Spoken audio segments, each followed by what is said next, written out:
In 1906, a single corporation decided to play God. They didn't just build a factory, they moved an entire river and turned barren sand dunes into a perfect metropolis from absolutely nothing. This place forged the steel that built the American 20th century. But the moment the profits dried up, the creator turned its back, leaving its own child to die a slow death of violence and poverty. Welcome to Gary, Indiana, the largest industrial crime scene in the history of the United States. Before there was a city, there was only the wind and the sand. For centuries, the southern shore of Lake Michigan was a desolate expanse of shifting dunes and scrub oak, a landscape that seemed hostile to human ambition. It was a place where the geography was undefined, a chaotic borderland between the water and the solid earth of the Midwest. Travelers and traders bypassed this region, viewing it as an obstacle rather than a destination. The soil was poor, the terrain was treacherous. It was a void on the map of American progress, a blank space waiting for a purpose. But in the early years of the 20th century, the eyes of the United States Steel Corporation fell upon this wasteland with a calculating gaze. The corporation, a colossal entity formed by the consolidation of the nation's largest steel producers, had outgrown its roots in Pittsburgh. It required a new center of gravity. It needed a location that sat at the precise intersection of raw materials and market demand. The iron ore came from the Great Ranges of the North in Minnesota and Michigan. The coal came from the mines of the South and East. And the insatiable demand for steel came from the booming rail hub of Chicago, just 30 miles to the west. The dunes of Indiana, worthless to the farmer and the settler, were geometrically perfect for the industrialist. They offered miles of waterfront for deep harbors and thousands of acres of empty land for expansion. In 1905, the decision was made. The corporation would not merely build a factory here, it would construct an entire civilization. At the helm of this ambition was Elbert H. Gary. He was not a man of soot and molten iron in the traditional sense. He was a lawyer, a judge, and a man of supreme corporate order. He did not view the chaotic landscape of the dunes as a natural wonder to be preserved, but as a disorderly ledger that needed to be balanced. His name would eventually be affixed to the city, but his influence was far more structural than nominal. He envisioned a production facility that would dwarf anything the world had ever seen, a plant capable of turning out millions of tons of steel annually to feed the skyscrapers and railroads of a growing empire. But a plant of such magnitude required an army to operate it, and an army required a garrison.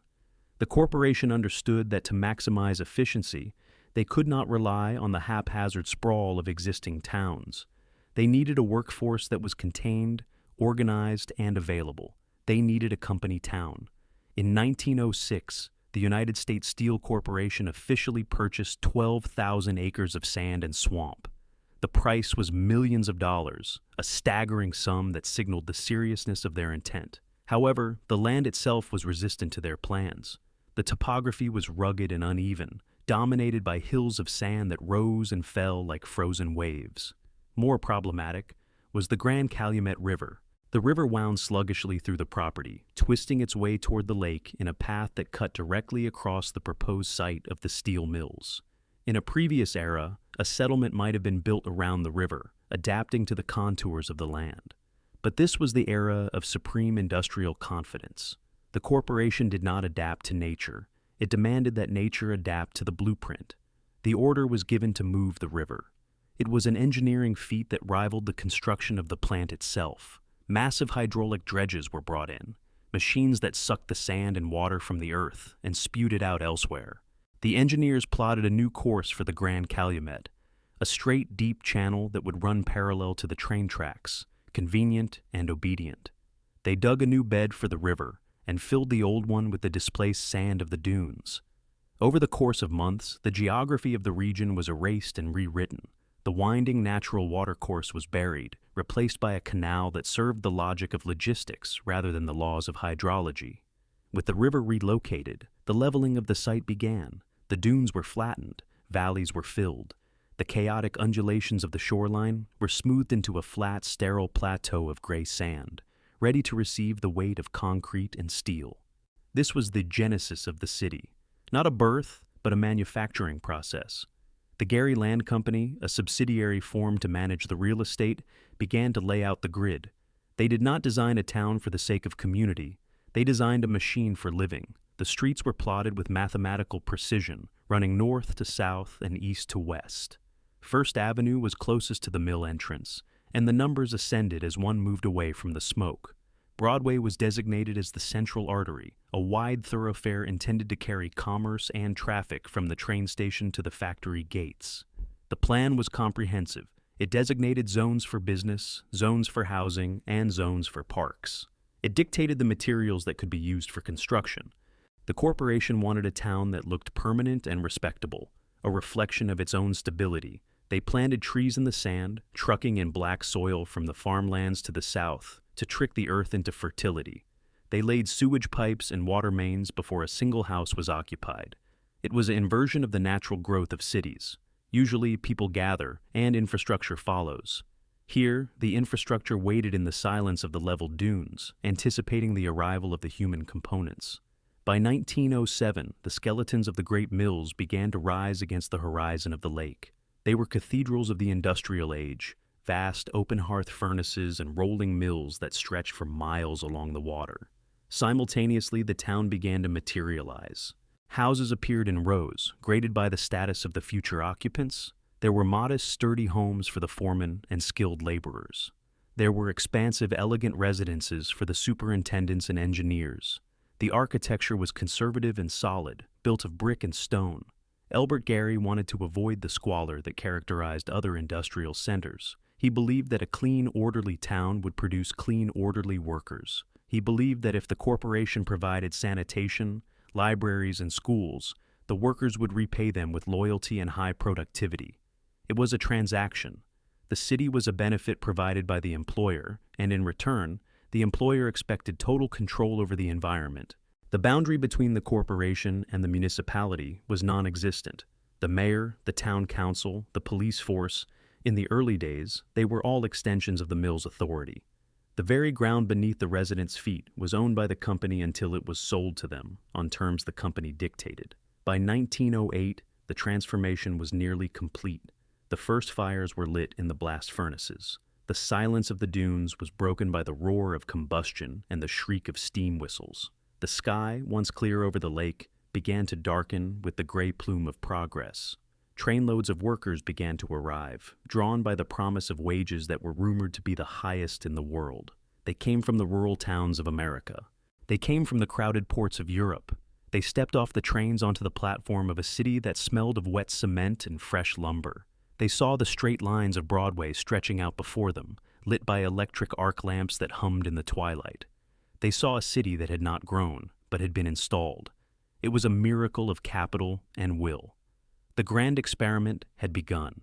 U.S. Steel had proven that, with enough money and enough power, it could reshape the face of the earth. They had turned a wasteland into a grid. They had turned sand into real estate. They had turned a river into a ditch. And at the center of it all sat the Gary Works, the largest steel mill on the planet, a smoking, thundering deity that demanded to be fed. The city of Gary was not built for the people who lived there. It was built for the mill. Every street, every house, every pipe, and every wire existed for one purpose: to ensure that the furnaces never went cold. The sand was gone, buried under the weight of the greatest industrial ambition in American history. The foundation was laid. But in their haste to conquer the landscape, the architects of this new world had focused entirely on the physics of production. They had engineered the steel, the stone, and the water. They had not yet accounted for the volatility of the human soul that was about to inhabit their perfect machine. The physical construction of Gary was a triumph of engineering, a victory of order over chaos. The dunes had been leveled, the river had been moved, and the grid had been laid. But as the fires of the blast furnaces roared to life in 1908, the United States Steel Corporation faced a challenge that concrete and steel could not solve. They had built the perfect machine, but a machine requires operators.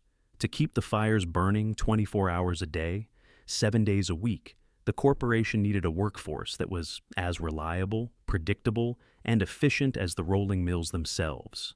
They needed to engineer a society. The population that flooded into Gary in the first decade was a chaotic mixture of humanity. Thousands of immigrants arrived from Eastern and Southern Europe: Poles, Serbs, Croats, Hungarians, and Greeks, bringing with them strange languages, unfamiliar customs, and the potential for social unrest. To the corporate mind, this diversity was a variable that needed to be stabilized. The company did not want a transient town of drifters. They wanted a permanent colony of loyal producers. The solution lay in the children. If the immigrants could not be fully reshaped, their offspring could be molded from the ground up. In 1907, the corporation hired William Wirt to serve as the superintendent of schools. Wirt was an educational theorist with a radical vision, one that aligned perfectly with the industrial ethos of U.S. Steel. He introduced the work-study-play system, later known across America as the platoon system. In Wirt's model, the school was treated like a factory floor. Traditional schools left classrooms empty while children were at recess or in the auditorium, which Wirt viewed as a waste of spatial capacity. Under his system, the student body was divided into platoons. While one group was in the classroom studying academics, another was in the workshop learning manual skills, and a third was on the playground or in the gymnasium. The children rotated throughout the day, ensuring that every square foot of the school was in constant use, maximizing efficiency just as the mill maximized the output of its furnaces. This was not merely about saving space, it was about conditioning. From the age of 6, the children of Gary were acclimated to the rhythms of industrial life. They moved when the bells rang. They transitioned between tasks with military precision. The curriculum placed a heavy emphasis on vocational training, carpentry, printing, sewing, and metalwork. The schools were designed to produce capable hands and disciplined minds, citizens who would one day step seamlessly from the classroom to the factory gate. For a decade, the system worked. Gary was heralded as a miracle city, a utopia where corporate paternalism provided libraries, parks, and world-class education in exchange for labor. But beneath the surface of this engineered perfection, pressure was building. The First World War accelerated the production at Gary Works to a fever pitch. The demand for steel was insatiable, and the workers were pushed to their physical limits. Shifts were 12 hours long. Wages, while higher than in other industries, could not keep pace with the soaring wartime inflation. The promise of the company town, that loyalty would be rewarded with security, began to fray. The workers, largely immigrant and often treated with disdain by the American-born foreman, began to organize. In September 1919, the tension snapped. The Great Steel Strike began. It was a massive coordinated stoppage that shut down mills across the country, but in Gary, the stakes were personal. This was the corporation's showcase city, its model of control. When the whistle blew on September 22nd, the unthinkable happened. The smoke stopped rising. Thousands of workers walked off the job. The roar of the machinery, the heartbeat of the city, fell silent. For the leadership of U.S. Steel, this was not just a labor dispute, it was an insurrection. It was a flaw in their design. Elbert Gary, watching from his headquarters in New York, refused to negotiate. He viewed the strike as a violation of the unwritten contract between the creator and the created. The corporation's response was swift and calculated, shifting from paternalism to brute force. The city was placed under martial law. General Leonard Wood arrived with federal troops, transforming the streets of Gary into an occupied zone. Machine gun nests were set up at major intersections. Soldiers with bayonets patrolled the avenues where the Wirt system children played. Public assembly was banned. The Magic City had become a fortress, but military force was only one arm of the counterattack. The corporation possessed a more subtle, psychological weapon, one that would leave a scar far deeper than the strike itself. They decided to weaponize the racial divide. Since the founding of the city, African Americans had been a small, marginalized presence in Gary, largely relegated to the most dangerous jobs and the poorest housing. But as the white immigrant workforce stood on the picket lines, U.S. Steel agents traveled south to the cotton fields of Mississippi and Alabama. They recruited thousands of black laborers, men who were desperate for economic opportunity and largely excluded from the white-dominated trade unions. Trains began to arrive at the Union Station, carrying thousands of African American men directly into the heart of the conflict. The company trucks met them at the platforms and drove them straight through the jeering crowds of strikers and into the mill gates. To the black workers, this was a chance at a livelihood that had been denied to them elsewhere. To the striking white workers, it was an act of war. The corporation had successfully reframed the conflict. It was no longer a battle between labor and capital. It was a battle between races.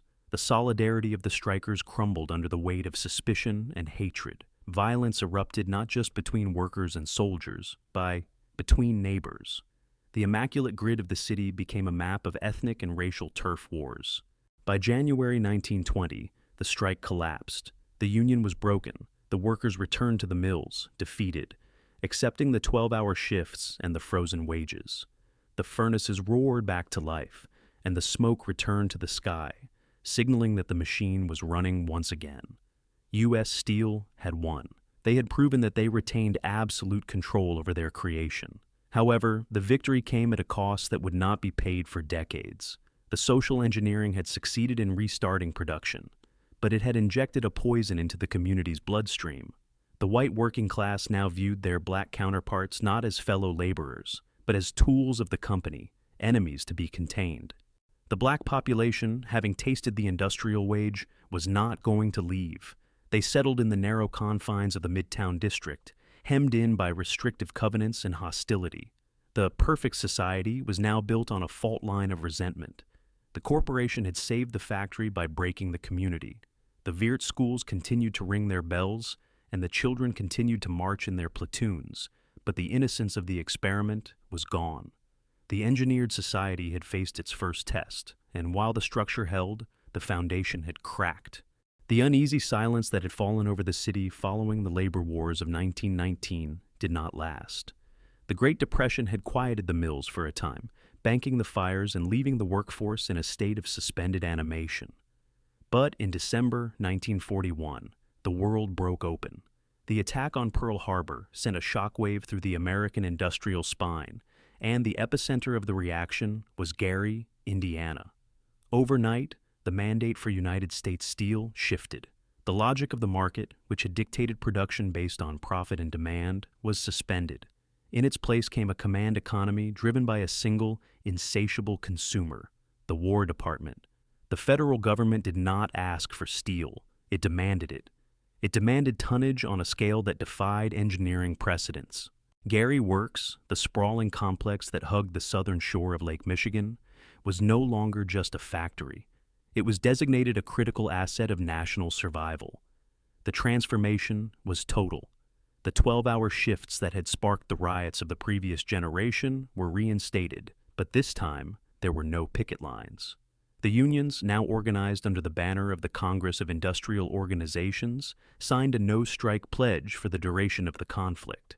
The friction between labor and capital was not resolved, but it was frozen, encased in the amber of patriotic necessity. The plant moved to a 24-hour operating cycle. For 4 years, the fires of the open hearth furnaces were never extinguished. The sky over the city ceased to have a night.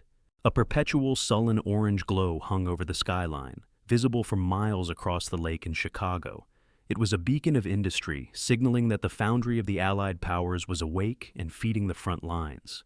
The output was staggering. The mills of Gary were tasked with producing the heavy armor plate required for battleships, cruisers, and destroyers. They rolled the steel for the Sherman tanks that would crawl across North Africa and Europe.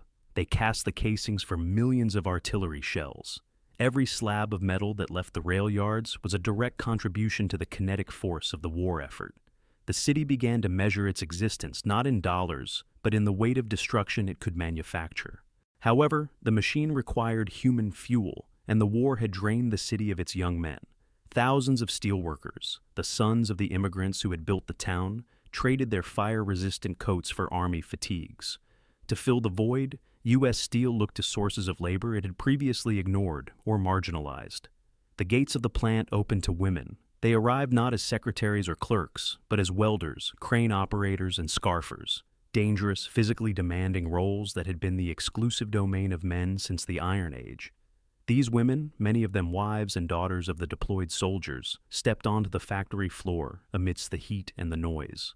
They donned heavy leathers and protective goggles, learning to read the color of molten steel and the temper of cooling sheets. Their presence altered the social fabric of the mill, challenging the deep-seated masculine culture of the industry, even if the corporation viewed them as temporary placeholders. Simultaneously, the war triggered a second Great Migration. The demand for labor was so acute that the corporation sent recruiters deep into the South once again. Trains arrived daily at the Union Station, bringing thousands of African American families from Mississippi, Alabama, and Arkansas. Unlike the strikebreakers of 1919, who were brought in under the cover of darkness to undermine the unions, these workers arrived as essential patriots. They were fleeing the Jim Crow laws of the South for the economic promise of the North. They found work, but they did not find equality. While the plant floor was integrated by necessity, a black man and a white man might shovel coal into the same furnace. The city itself remained fiercely divided. The influx of new residents strained the housing stock to the breaking point. The bitterness of the 1919 strike had calcified into a rigid, unspoken zoning map. The new African American arrivals were funneled exclusively into the Midtown District, a narrow strip of land that became increasingly overcrowded. Rooming houses that were meant for single families were subdivided into quarters for 4 or 5. Basements and attics were converted into sleeping shifts. While the white workers used their wartime wages to purchase bungalows in the leafy neighborhoods of Glen, Park, and Miller Beach, the black workforce was contained, their economic mobility physically walled off by discriminatory real estate covenants. The pressure in the boiler was rising, but the release valve of the war kept the explosion at bay. The climax of this industrial frenzy came not with a specific battle, but with a realization of scale. By 1944, Gary Works was producing more steel than the entire Axis powers combined. The single facility on the shores of Lake Michigan had outproduced the collective industrial might of Germany and Japan. There was a moment, occurring thousands of times a day, that encapsulated this power. A crane would lift a massive slab of armor plate, still radiating heat, and lower it onto a flat car. That steel would travel by rail to the shipyards of the East Coast, be welded into the hull of a destroyer, and months later, withstand the impact of a kamikaze off the coast of Okinawa. The workers in Gary understood this connection. They knew that the integrity of their welds and the purity of their alloys were the only things standing between a sailor and death. This burden created a unique psychological atmosphere in the city. It was a mix of exhaustion and arrogance. The workers were pushed to their physical limits, breathing in the graphite dust and the sulfur fumes for 60, 70, 80 hours a week. Accidents were frequent, hushed up in the name of morale. Men lost fingers, eyes, and sometimes their lives, crushed by the unforgiving tempo of the rolling mills. But there was pride. The city felt indispensable. It was the arsenal of democracy, a title bestowed by President Roosevelt. And Gary wore it like a badge of honor. Money flooded the streets. For the first time in a decade, pockets were full. The bars and clubs along Broadway flourished, operating around the clock to serve the shifting tides of workers. The department stores sold out of goods as fast as they could stock them. The poverty of the Depression evaporated, replaced by a feverish, cash-rich economy. Yet, this prosperity was artificial, sustained only by the destruction occurring across the oceans. The city had oriented its entire nervous system toward war. It had become a monoculture, obsessed with output, ignoring the civic decay that was beginning to fester in the overcrowded slums and the neglected infrastructure. When the news of the Japanese surrender arrived in August 1945, the whistles of the mill blew for an hour straight. The city erupted in celebration. Strangers embraced on Fifth Avenue. The nightmare was over. But as the euphoria faded, a quiet anxiety settled in the executive offices and the union halls. The war had masked the city's flaws. It had enforced a truce between the races and a truce between labor and management. It had provided a bottomless market for steel. Now, the external enemy was gone. The unified purpose that had held the disparate elements of Gary together dissolved. The city stood at the summit of its power. It was the steel capital of the world, wealthy, victorious, and confident. But the foundations of this victory were brittle. The machinery was worn out, run into the ground by 4 years of deferring maintenance. The workforce was tired, and the social contract, held together by the emergency of war, was about to be tested by the peace. The arsenal had done its job, but in the process, it had forged a city that knew only how to produce, not how to live. The smoke that hung over Gary in the 1950s was no longer the desperate exhaust of war. It was the incense of an empire at its zenith. With the armistice signed and the world rebuilding, the United States stood as the solitary economic colossus of the globe, and Gary, Indiana, was its forge. The demand for steel had shifted from tanks to tail fins. The automobile industry in Detroit, just a few hours to the north, was consuming sheet metal at a rate that kept the blast furnaces of Lake Michigan glowing white hot. For the men who walked through the gates of Gary Works, this era was the realization of the promise made half a century earlier. The Congress of Industrial Organizations had won the peace. The 12-hour days that had broken the bodies of their fathers were gone, replaced by the 8-hour shift and the 40-hour week. A job at U.S. Steel was no longer a sentence of hard labor. It was a ticket to the American middle class. On paydays, the streets of downtown Gary were paralyzed by commerce. Broadway was a neon canyon of department stores, Sears, Goldblatt's, and Gordon's, where steelworkers cashed checks that were the envy of teachers and bank clerks across the state. They bought televisions, refrigerators, and, most importantly, cars. The parking lots of the mill were a sea of chrome and polished enamel, a testament to the fact that the men who made the steel could now afford to drive it. This was the era of the steel aristocrat. A man with a high school education, or even less, could support a wife and 5 children on a single income. He could own a boat for the weekends on the lake. He could retire with a pension that guaranteed dignity. The system that Elbert Gary had envisioned, a corporate paternalism, had evolved into a unionized prosperity. The city was clean, the parks were manicured, and the schools, still operating under the Wirtz system, were producing state champions in football and basketball. To the outside observer, Gary was the ultimate vindication of industrial capitalism. It was proof that heavy industry could generate not just profit for the shareholder, but a good life for the laborer. Yet, this prosperity was contained within a rigid, invisible geometry. Among the thousands who flocked to this industrial mecca was a crane operator named Joseph Jackson. He had come north from Arkansas, part of the wave of ambition that saw the steel mills as the path out of rural poverty. He secured a job, not at U.S. Steel, but at the nearby Inland Steel, part of the greater industrial complex that defined the region. Joseph was a hard man, hardened by the noise of the plant and the unyielding nature of the materials he moved. He worked the swing shifts, operating the heavy machinery that lifted tons of raw metal, requiring a precision that tolerated no error. When he clocked out, he returned to a tiny white-sided house at 2300 Jackson Street.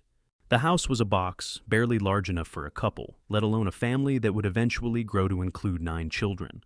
In the evenings, the discipline of the factory floor was transferred to the living room. Joseph did not tolerate idleness. He saw music not as a pastime, but as a production line, a way to manufacture a better future. The instruments that filled the cramped space, the guitars, the amplifiers, the microphones, were purchased with steel wages. The relentless practice schedules, the demand for perfection, the synchronization of movement, it was the rhythm of the rolling mill brought home.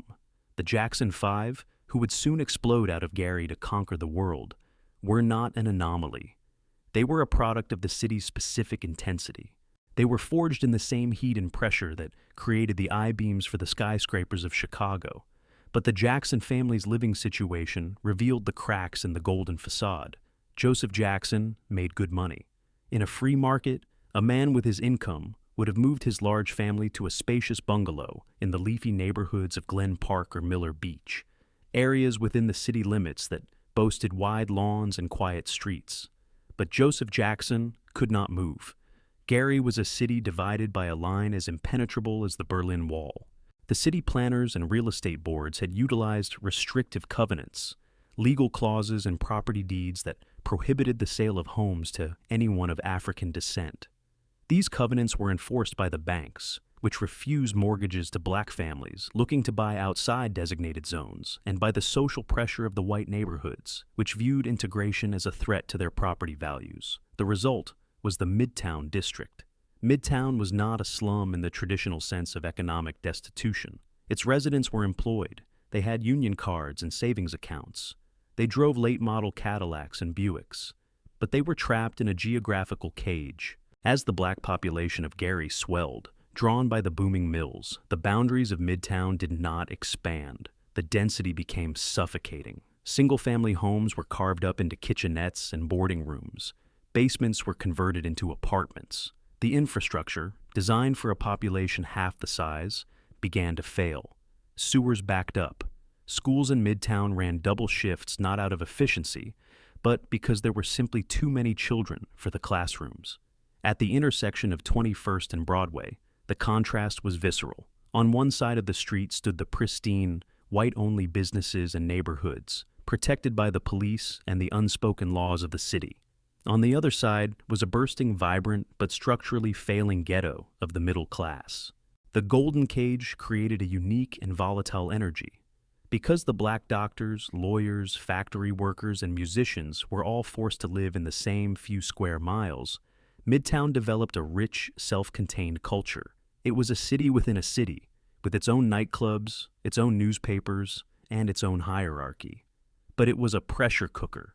The veterans who had returned from fighting fascism in Europe found themselves unable to buy a hamburger at the counters of downtown Gary. The steelworkers who poured the metal for the nation's highways were not allowed to live in the suburbs those highways connected. By the late 1950s, the physical limits of the cage were being tested. The white residents of Gary, seeing the overcrowding in Midtown, did not see a failure of housing policy. They saw a gathering storm. They saw the blight of high density, the peeling paint, the overflowing trash alleys, the groups of men on street corners, and interpreted it as a cultural failing of the black residents, rather than a mathematical inevitability of confinement. The tension came to a head in small, violent skirmishes along the borders. A black family would attempt to purchase a home a few blocks north of the line. Windows would be smashed. Crosses would be burned on lawns. The police would arrive, often not to arrest the vandals, but to advise the black family that it would be safer if they left. The corporation, U.S. Steel, watched these developments with a detached neutrality. Their concerns stopped at the factory gate. As long as the furnaces were full and the shifts were staffed, the social geography of the city was a municipal problem, not a corporate one. They continued to hire, continued to pay well, and continued to feed the demographic engine that was driving the city toward a cliff. The prosperity of the 1950s was real, but it was brittle. It was built on the assumption that the segregationist containment could hold forever against the laws of supply and demand. It assumed that a black man with a white man's paycheck would be content to live in a quarter of the space. Joseph Jackson and his sons practiced their harmonies in the living room on Jackson Street, dreaming of a way out. They were singing about love and rhythm, but the subtext was escape. They, like thousands of others in Midtown, were accumulating the resources to break the lock. And on the other side of the line, the white residents of Gary were quietly checking the value of their homes, eyeing the real estate listings in the suburbs further south, and wondering how long the walls would stand. The gold was piling up in the bank accounts of Gary, but the cage was beginning to rattle. In the silence of the present day, the most striking feature of Gary, Indiana, is not the decay of its buildings, but the resilience of the land beneath them. Nature, patient and relentless, is reclaiming the grid. Where the sand dunes were leveled in 1906 to force a city into existence, the wilderness is returning.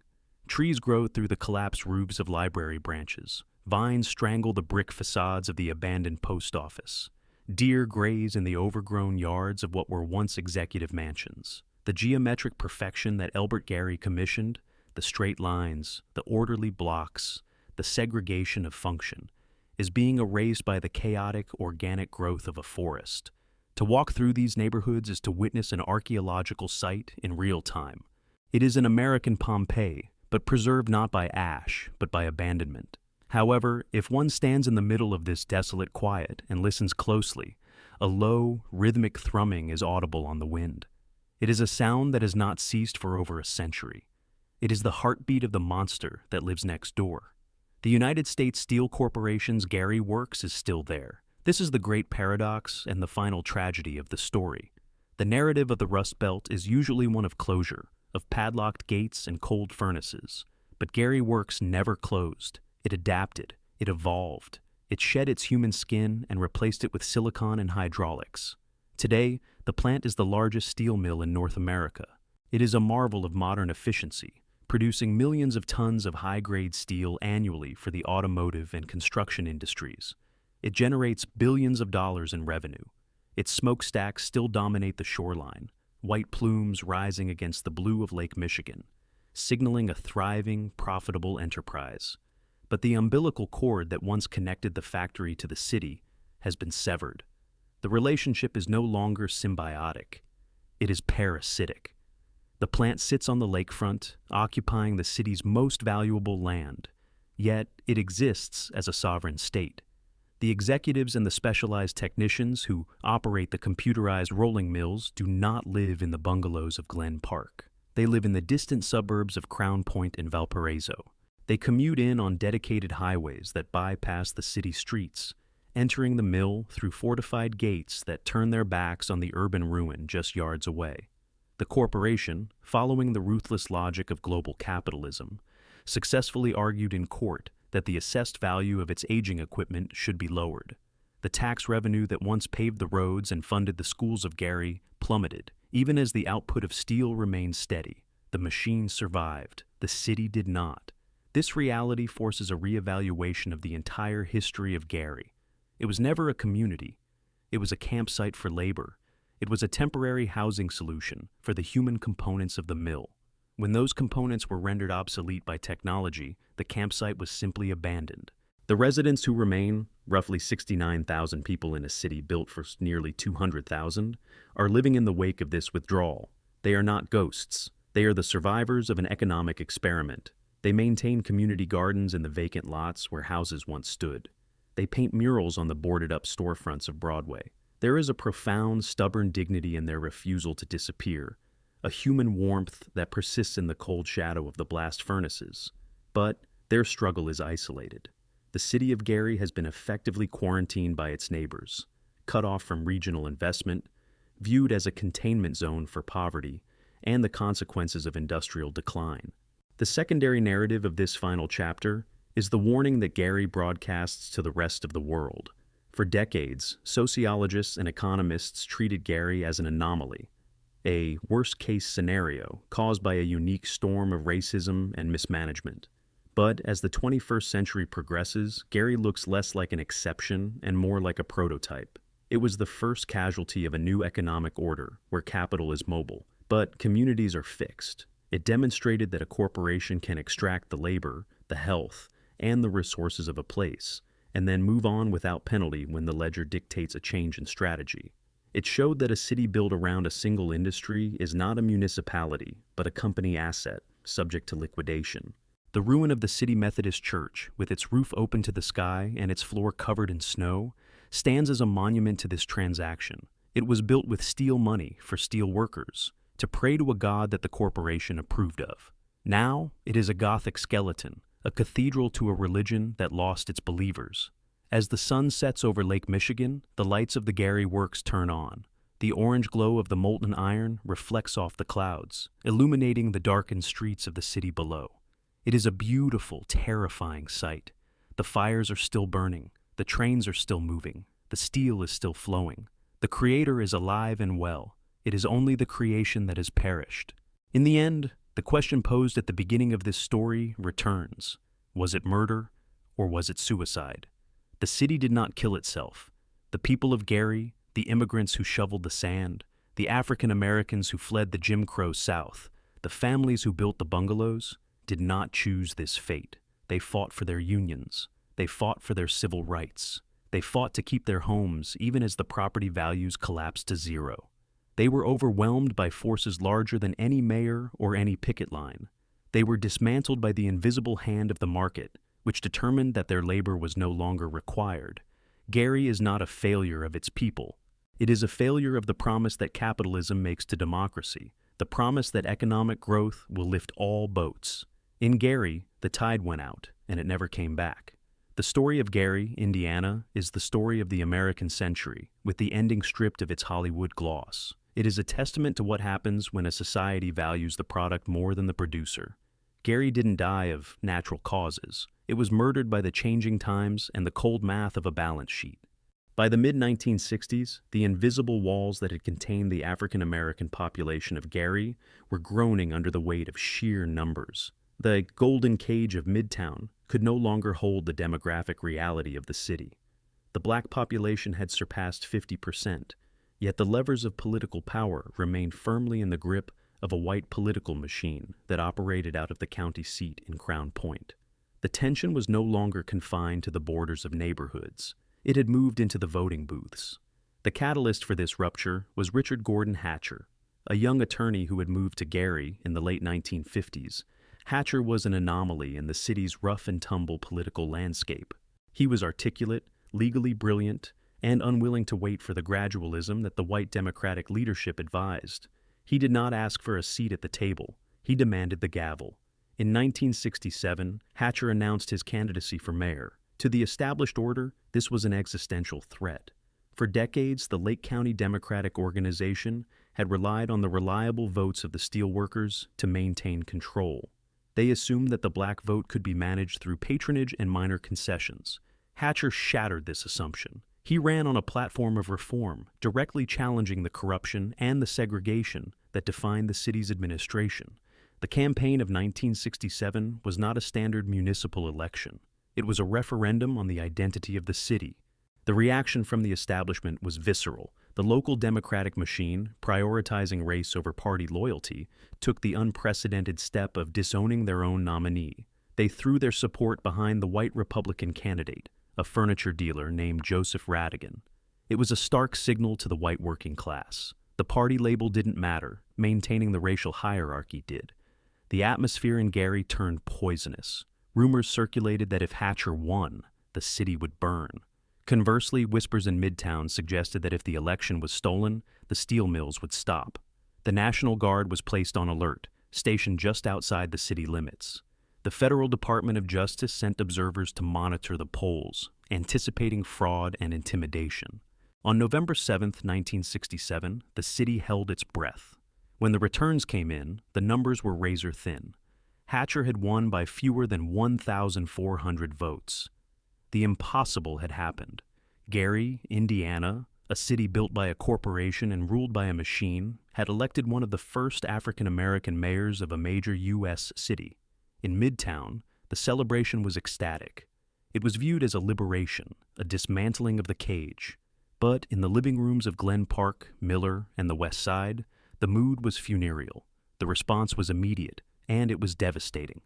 The morning after the election, the for sale signs began to appear. At first, they were sporadic, dotting the manicured lawns of the white bungalows like early frost. Within weeks, they were an infestation. Entire blocks were put on the market simultaneously. This was not a migration, it was an evacuation. The phenomenon known as white flight had been occurring slowly across urban America. But in Gary, it happened with the speed and intensity of a panic. It was accelerated by the predatory tactics of the real estate industry. Agents sensing an opportunity for massive commissions engaged in blockbusting. They would hire black women to walk their children through white neighborhoods, or pay black men to drive cars slowly down the streets with the radio blaring. Then, they would knock on doors, warning the white homeowners that property values were about to collapse, that they were taking over, and that this was the last chance to sell before the house became worthless.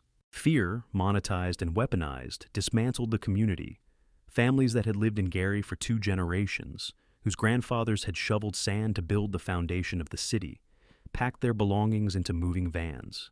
They did not move far. They simply crossed the municipal border to the towns of Merrillville, Hobart, and Crown Point, suburbs that were legally distinct from Gary, but economically parasitic to it. The speed of the exodus was financially catastrophic for the city. When a family left, they took more than their furniture. They took their income tax. They took their property tax. They took their purchasing power.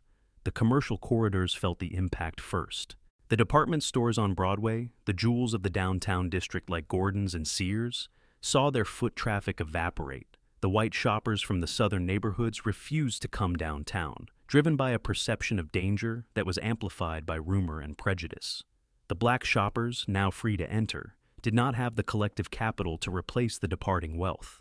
One by one, the lights on Broadway began to flicker out. The Tivoli Theater, once a palace of cinema, saw its ticket sales plummet. The restaurants that had hosted the Rotary Clubs and the Chamber of Commerce meetings found their dining rooms empty. Mayor Hatcher found himself in a cruel paradox. He had won control of the political apparatus, but the economic engine was being dismantled underneath him.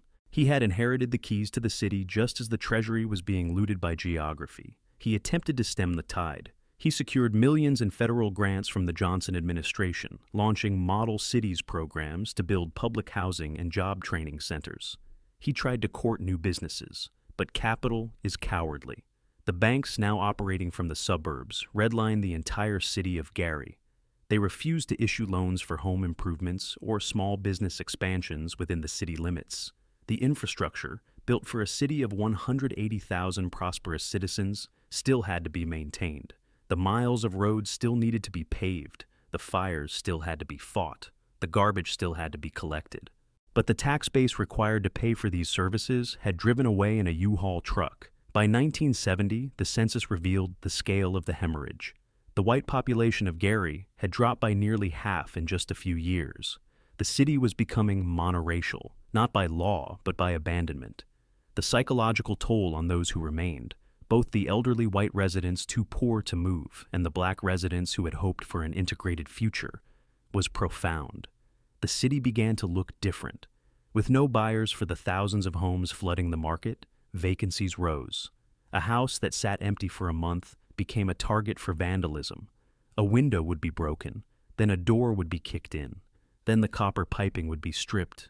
The physical decay was not a result of the new administration's incompetence, as the suburban critics claimed. It was the mathematical result of a shrinking denominator. You cannot run a metropolis on the budget of a village. The defining image of this era was the Holiday Inn. In 1969, the city had been proud to host a towering modern Holiday Inn right in the downtown district, a symbol of its connectivity to the traveler and the businessman. It was a gleaming structure of glass and steel, but as the white businessmen stopped coming to Gary, the occupancy rates crashed. Within a few years, the hotel would close. It would stand for decades as a hollow skeleton, dominating the skyline, a monument to the fact that while the factory was still running, the city it built had been canceled by the very people who created it. The election of 1967 was meant to be a new beginning. Instead, it marked the end of Gary as a functioning, integrated economic entity. The white flight did not just segregate the city, it bankrupted it. The victory was won, but the prize had been stripped of its value before the winner could even take the oath of office. The collapse of Gary, Indiana, did not begin with a bang. It began with a whisper, originating thousands of miles away across the Pacific Ocean. Throughout the 1950s and 60s, the American steel industry had operated with the arrogance of a monopoly. United States Steel, secure in its dominance, had neglected to modernize. Its open hearth furnaces, the technology of the 19th century, were slow, inefficient, and labor-intensive. They required armies of men to shovel, monitor, and tap the molten iron. The corporation assumed that the world would always need American steel at American prices. They were wrong. By the early 1970s, the defeated nations of World War II, Japan and West Germany, had rebuilt their industrial sectors from the ashes. Because they started from zero, they built with the latest technology. They utilized basic oxygen furnaces and continuous casting methods that were faster, cleaner, and cheaper than the aging behemoths on the shores of Lake Michigan. Suddenly, steel from Nippon Steel and ThyssenKrupp began to arrive at American ports. It was higher quality and cost significantly less. The American auto industry, facing its own crisis with the oil embargoes of 1973 and 1979, began to switch suppliers. The loyalty to the Made in America label could not survive the mathematics of the bottom line. For the first time in its history, U.S. Steel was bleeding. The corporation's reaction was a frantic, brutal pivot. To survive, they had to slash costs. And in the ledger of heavy industry, the highest cost was the human being. The modernization of Gary Works in the late 1970s was not a renovation. It was an eviction. The company finally installed the basic oxygen process vessels and computerized rolling mills. These machines were marvels of engineering. A single basic oxygen furnace could produce the same amount of steel in 45 minutes that an old open hearth furnace took 8 hours to refine.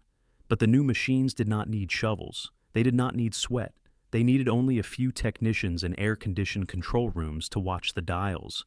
The notification came in waves. It started with the temporary furloughs of the least senior men. Then came the early retirement packages for the veterans. Finally, in the early 1980s, the pretense vanished. The layoffs became permanent. The numbers were catastrophic. In its peak years, Gary Works had employed over 30,000 people. By the mid-1980s, that number had plummeted to fewer than 6,000. This was the rust. It was not just the physical corrosion of the metal, it was the oxidation of the social contract. For the families in Gary, this was a betrayal that defied comprehension. The generation of men who had worked the mills in the 1940s and 50s had raised their sons with a single certainty. If you graduate high school, you go to the mill. If you work hard, you buy a house. If you stay loyal, you get a pension. That pipeline was severed overnight. In the union halls of Local 1014 and 1066, the mood shifted from defiance to despair. These were men who had defined their masculinity and their worth by their ability to provide. They were steelworkers. It was not just what they did, it was who they were. When the pink slips arrived, they didn't just lose a paycheck, they lost their identity. The secondary narrative of the collapse played out at the kitchen tables of the city.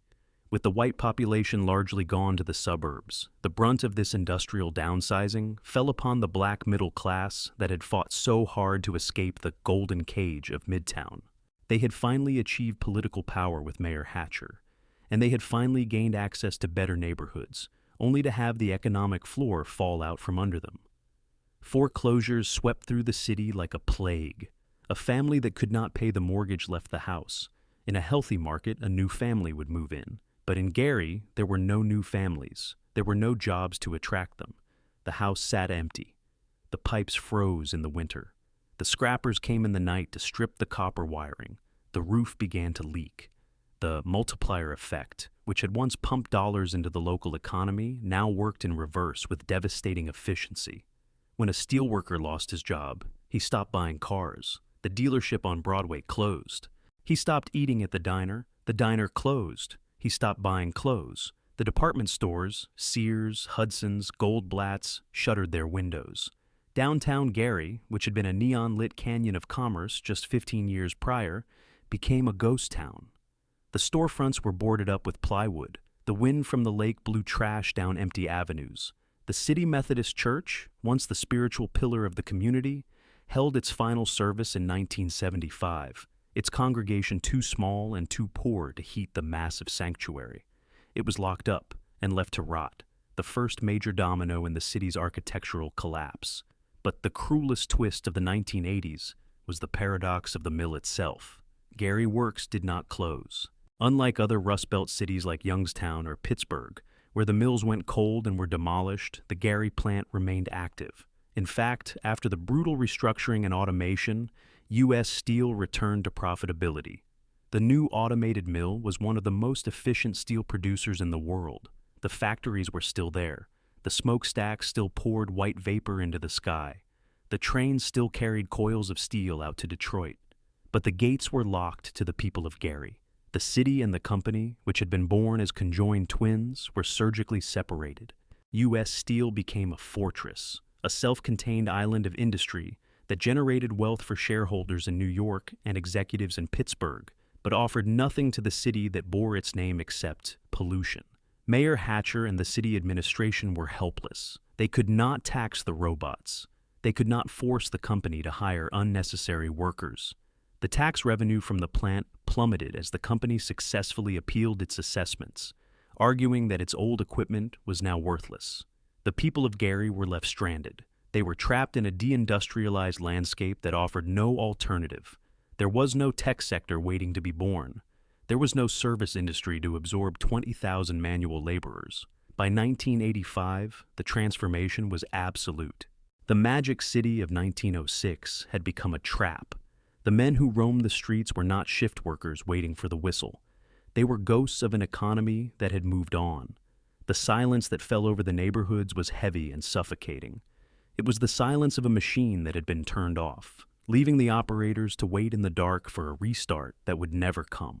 The rust had eaten through the structural beams of the community, and as the desperation mounted, the city, stripping itself of hope, prepared for its final violent descent. By the early 1990s, the skyline of Gary was defined not by the controlled burn of the blast furnaces, but by the chaotic orange glow of residential arson. The city was burning itself to the ground. The economic collapse of the previous decade had left a vacuum that was physical, financial, and moral. With the legitimate economy severed, the department stores closed, the small businesses shuttered, and the mill hiring only a handful of specialists, an illegitimate economy rose to fill the void. The arrival of crack cocaine in the Midwest acted as an accelerant on the decaying social structure of the city. In a functioning metropolis, the drug trade is a parasitic element, existing in the shadows of lawful commerce. In Gary, it became the host organism. For a generation of young men born after the collapse of the steel industry, the corner was the only employer hiring. The structure of the street gang replaced the structure of the union. It provided income, hierarchy, and a grim sense of belonging in a landscape that offered nothing else. The violence that followed was not random. It was systemic. It was the brutal competition for market share in a shrinking territory. But unlike other cities facing similar epidemics, Gary had no immune system left to fight the infection. The tax base had evaporated with the white flight of the 60s and the industrial devaluation of the 80s. The municipal treasury was empty. The collapse of the public safety infrastructure was total. The Gary Police Department, once a formidable force, was reduced to a skeleton crew. Officers were laid off in waves. Those who remained drove cruisers with bald tires and broken radios. There were nights when patrol cars sat idle in the precinct lots because the city could not afford to fill their tanks with gasoline. When a 911 call came in, the response time was measured not in minutes, but in hours. Sometimes, no one came at all. The fire department faced an even more surreal crisis. As the housing stock deteriorated, arson became a financial strategy for desperate landlords seeking insurance payouts, or a survival tactic for squatters burning floorboards to survive the freezing winters. Whole blocks went up in flames. Firefighters would arrive at a blaze only to find that the hydrants were dry, the water pressure too low to reach the second story. They would stand helpless, watching the history of the city turn to ash, protecting only the neighboring structures that were still occupied. The city began to resemble a war zone, not as a metaphor, but as a physical reality. The secondary narrative of this era was the final exodus. In the 1950s and 60s, the golden cage of segregation had kept the black middle class trapped within the city limits alongside the working poor. But the Fair Housing Act and the sheer force of economic necessity had finally broken those locks. The black doctors, lawyers, teachers, and business owners, the pillars of the community who had provided stability during the tumultuous years of integration, began to leave.